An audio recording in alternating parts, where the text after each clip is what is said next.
warahmatullahi wabarakatuh. Waalaikumsalam warahmatullahi wabarakatuh. Yang saya hormati Bapak Kepala Sekolah, Bapak Haji Juwana SPD, yang mana telah memberikan waktu dan kesempatannya untuk hadir pada hari ini. Yang saya hormati Bapak Wakil Kepala Sekolah, dan yang saya hormati Bapak, Ibu, guru serta debu yang bersedia hadir pada kegiatan hari ini. Adapun tujuan saya pada pagi hari ini adalah ingin mensosialisasikan tentang penerapan budaya positif di lingkungan sekolah kita. Ini adalah merupakan amanat dari kegiatan program pendidikan guru penggerak yang diamanahkan kami sebagai anggota JGP yang ada di Kemendikbud untuk mensosialisasikan bagaimana penerapan budaya positif yang ada di lingkungan sekolah kita. Sebenarnya penerapan budaya positif ini sudah diterapkan juga di sekolah kita. Tapi yang menjadi latar belakang kenapa masih permasalahannya berulang dan berulang kembali. Ada apa sebenarnya masalahnya? Untuk mempersingkat waktu, saya akan mempresentasikan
Yang perlu kita perhatikan lagi, ada 5 posisi kontrol kita sebagai pendidik dalam menciptakan budaya positif.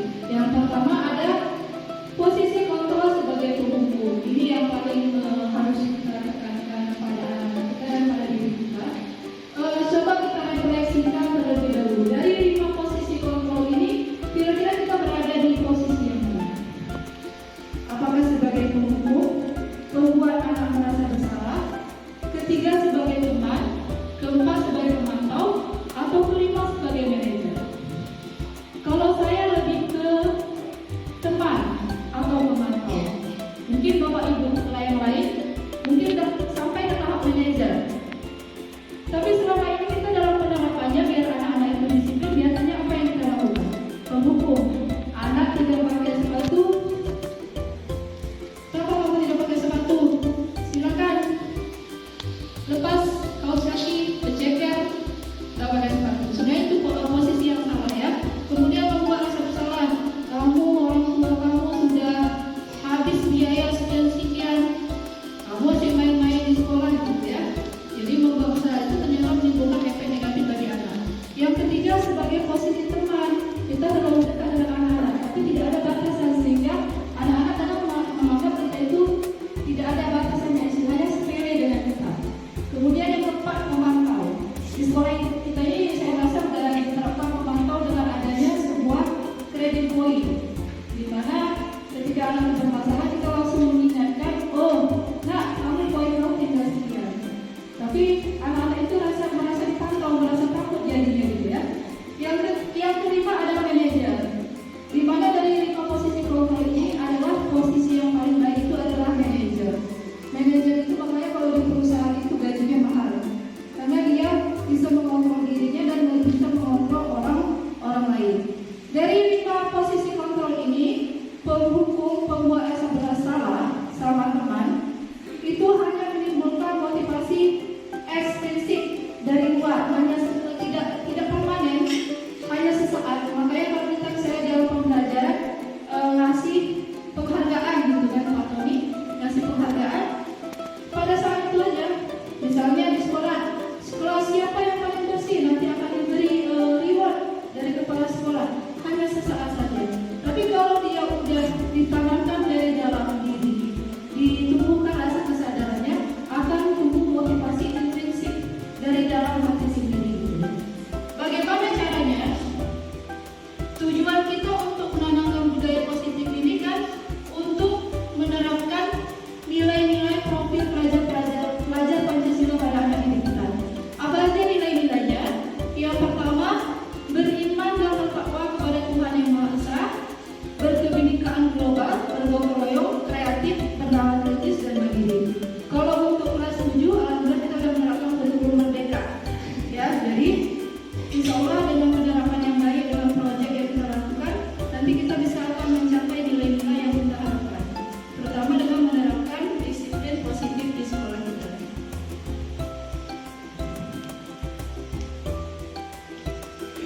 Jadi apa langkah pertama yang harus kita lakukan?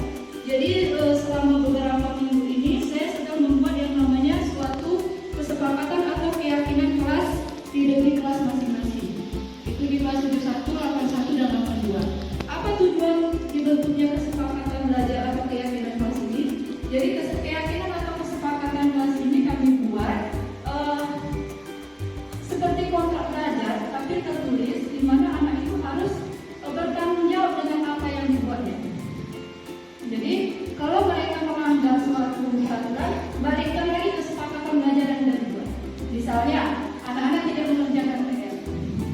Apa kesepakatan kelas yang sudah kita buat? Kan sudah tertempel di depan tuh. Saya rasa semua guru sudah menerapkannya, tapi secara lisan sebaiknya kita membuat kesepakatan atau keyakinan kelas itu secara tertulis. Jadi sekarang kalau kita pelatihan itu biasanya antara fasilitator dan instruktur itu membuat kesepakatan dulu. Harus on kamera, nggak boleh memakai kamera gitu ya. Harus ada, karena itu salah satu untuk menumbuhkan budaya positif baik di kelas atau di lingkungan sekolah gitu ya. Jadi salah satu contoh kegiatan keyakinan kelas atau kesepakatan belajar yang dibuat di kelas.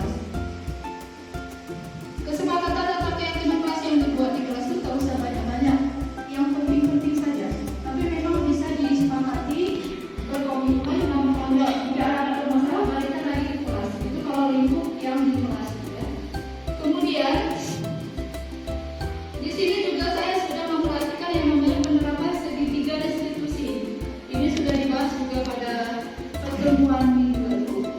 Jadi selama ini kita ketika menyelesaikan suatu masalah pada anak, panggil langsung didiagnosis.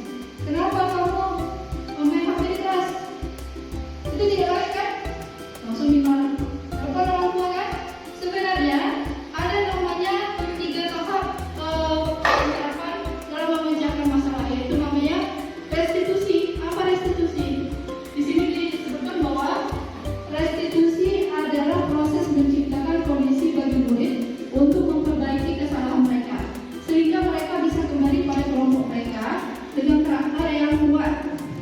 Restitusi juga merupakan proses kolaboratif mengajarkan murid untuk mencari solusi untuk masalah mereka dan membantu murid berpikir tentang orang seperti apa yang mereka ingin menjadi dan bagaimana mereka harus memperlakukan orang lain.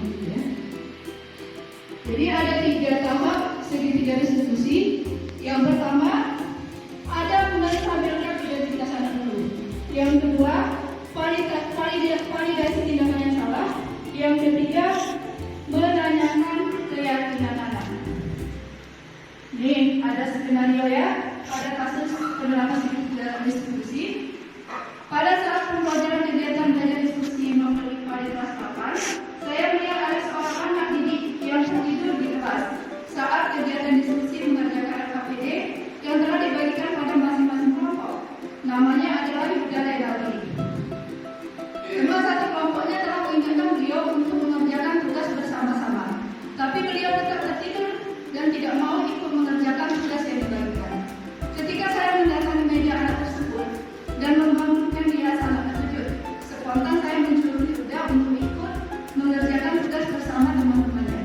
Selanjutnya saya mengingatkan beliau setelah jam pelajaran selesai agar dapat menemui saya di ruang kantor untuk berdialog tentang masalah.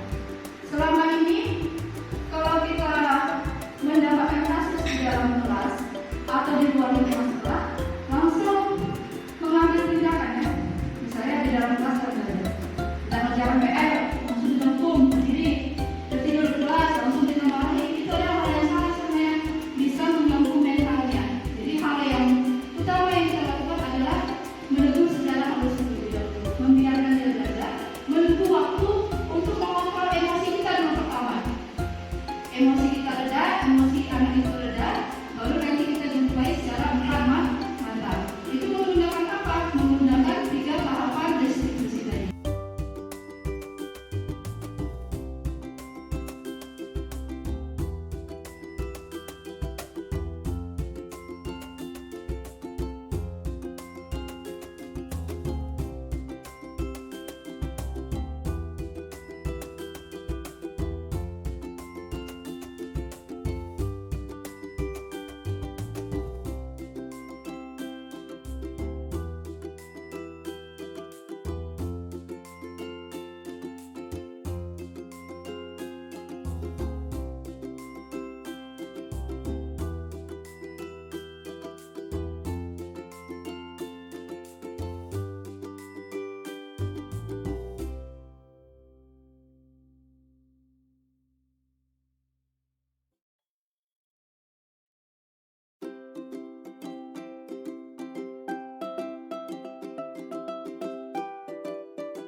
Terima kasih banyak untuk Bapak Kepala Sekolah dan rekan-rekan saya.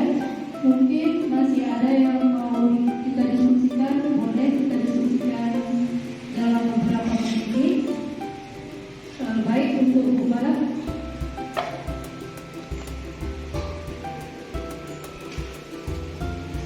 Assalamualaikum warahmatullahi wabarakatuh. Baik, terima kasih Bu Presiden atas pemaparannya sehingga membuka pikiran saya dan kami semua tentang pembelajaran sekolah. Nah, mungkin di setiap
ya.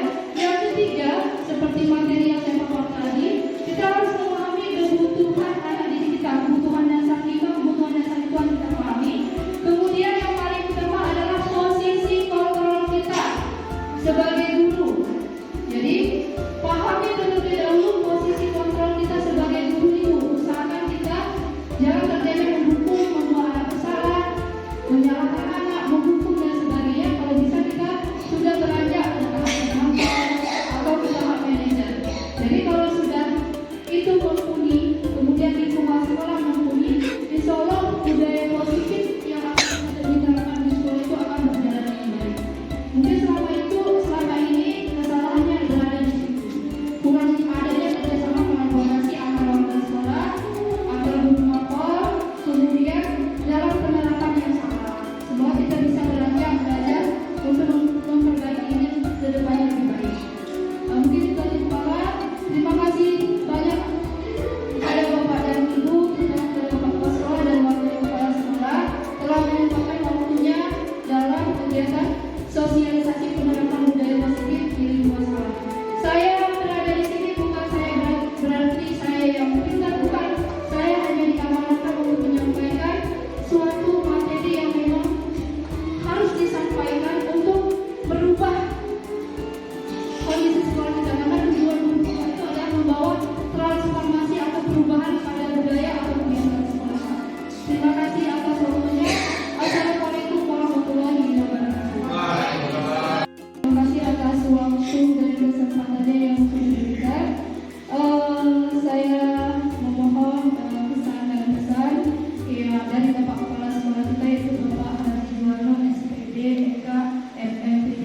Kepada Bapak kami persilakan. Assalamualaikum warahmatullahi wabarakatuh. Terima kasih kepada Ibu Rustiana selaku guru gerak yang sudah memaparkan tentang budaya positif ya. Nah, jadi saya selaku kepala sekolah itu berharap dan mengharapkan kepada kita semua.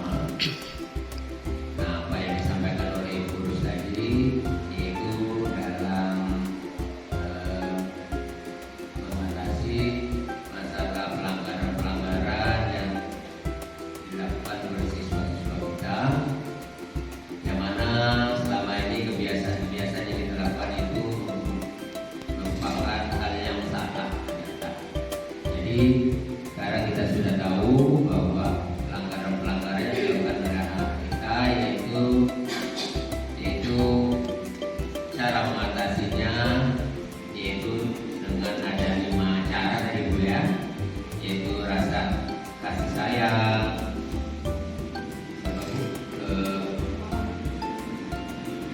kesabaran, yaitu jadi tindakan kita. Sekarang kita sudah tahu, jadi kita harus balas.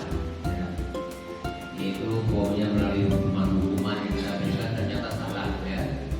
Nah, jadi itu melalui pendekatan yang jelas, yaitu melalui pendekatan-pendekatan. Nah, jadi mudah-mudahan paparan itu tadi kita selaku pendidik yaitu bisa merubah sistem penilaian. Ya, mudah-mudahan dengan kita melakukan tindakan-tindakan atau perubahan-perubahan ini yaitu bisa mengarah yang lebih baik lagi dan sesuai dengan harapan kita. Ya, mungkin kita menginginkan bahwa anak kita itu menjadi anak yang baik, anak yang patuh, anak yang menurut. Ya, mudah-mudahan dengan kita lakukan hal yang seperti ini, yaitu keinginan kita terlaksana dan tercapai. Nah, selanjutnya dan juga tadi disinggung yaitu mengenai perampingan atau juara yang memang juga disampaikan oleh pihak dinas pendidikan, yang mana yaitu sebenarnya kita tidak ada lagi perampingan atau memberikan reward yaitu melalui juara kelas ya. Nah, namun juga masih sekolah yang melaksanakan. Jadi mudah-mudahan perlahan-lahan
Assalamualaikum Mirta. Waalaikumsalam Ibu. Bagaimana perasaan Mirta setelah kita membuat kesepakatan kelas tadi? Perasaan Mirta saat membuat kesepakatan kelas tadi merasa bahwa kelas akan menjadi lebih bertanggung jawab dan disiplin dan memupuk rasa kreativitas dan kebersamaan kelas dan menjadikan kelas 82 menjadi tertib dan menyepakati kesepakatan yang telah kita buat. Iya, berarti kita harus komitmen ya Mirta ya dalam menjalankan keyakinan atau kesepakatan kelas yang udah kita buat ya Nak. Terima kasih Mirta. Sama-sama. Ya, Assalamualaikum. Waalaikumsalam. Bismillahirrahmanirrahim. Assalamualaikum warahmatullahi wabarakatuh. Saya Muhammad Nurul Yazhar Siksi, mengajar membimbing siswa-siswi di SMP Negeri 3 Gubernur Barat sebagai guru bimbingan dan konseling. Terkait dengan masalah kurikulum Merdeka Belajar ini, memang ya menjadi pokok permasalahannya adalah ketidaksiapan seorang pendidik sebetulnya, dan juga ketidaktahuan dan kepemahaman dari seorang pendidik terhadap tugas-tugas pokoknya untuk mengembangkan serta menciptakan lingkungan pendidikan yang kondusif.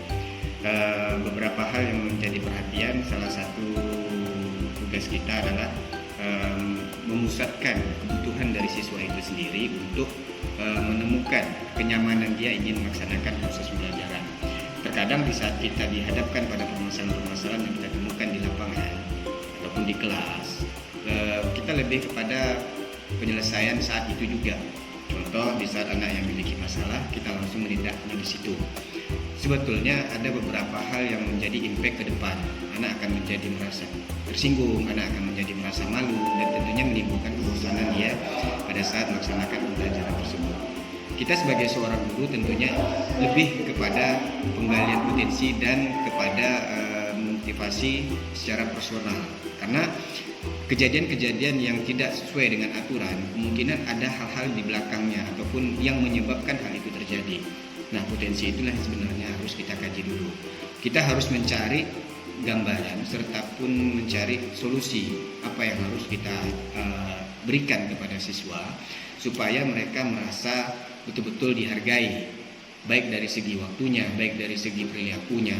Terkadang kebutuhan dasar dari mereka ini yang tidak kita pahami, kita imbangi dengan rasa marah kita terhadap ketidaksesuaian aturan tadi. Makanya lahirlah yang namanya punishment. Hukuman yang diberikan itu ternyata tidak memberikan efek jerah, lebih membuat mereka merasa kebal. Karena ada proses pembiasaan, selalu dihukum akan mengakibatkan mereka menjadi orang yang kebal, sehingga untuk memasuki kita kepada tahap pemberian atau pemahaman aturan, mereka akan cenderung untuk menolak. Kasus kedua, di saat kita dihadapkan kepada anak yang berprestasi, kita memberikan reward. Di saat anak tersebut mendapatkan prestasinya dan di kemudian hari prestasi itu anjlok, dia tidak mendapatkan lagi. Efeknya apa? Keluarga, teman, itu lebih besar potensinya untuk menimbulkan rasa bersalah pada siswa, baik dari perilaku, baik dari ucapan. Dan jika memang dia masih mempertahankan prestasinya, anak itu akan terus didorong untuk maju sendiri. Apa-apa ya anak juara satu, apa-apa ya dia kan anak juara satu, seperti itu. Jadi hal yang berupa reward itu sendiri merupakan suatu tindakan yang mungkin tidak sesuai dengan aturan-aturan yang saat ini sudah mulai dikembangkan dalam pendidikan di Indonesia. Terlebih saat ini kita memiliki problem tentang siswa yang beraneka ragam latar belakang. Tentunya cara untuk menangani ataupun memberikan perhatian itu kepada seluruh siswa kita tentu berbeda. Ada yang memang memiliki latar belakang yang keluarga kaya, keluarga miskin, atau keluarganya yang masih lengkap orang tuanya, atau memang dari keturunan mereka memiliki garis keturunan yang katakanlah dengan tanda kutip tidak dipandang di dalam sosial masyarakat, juga akan berimpact kepada proses dia belajar. Dan terakhir bagi kita sebagai pendidik, kuncinya dalam guru bimbingan dan konseling itu adalah dengarkan masalahnya, cari solusinya, dan jangan banding-bandingkan. Itu aja dari kami. Terima kasih. Assalamualaikum.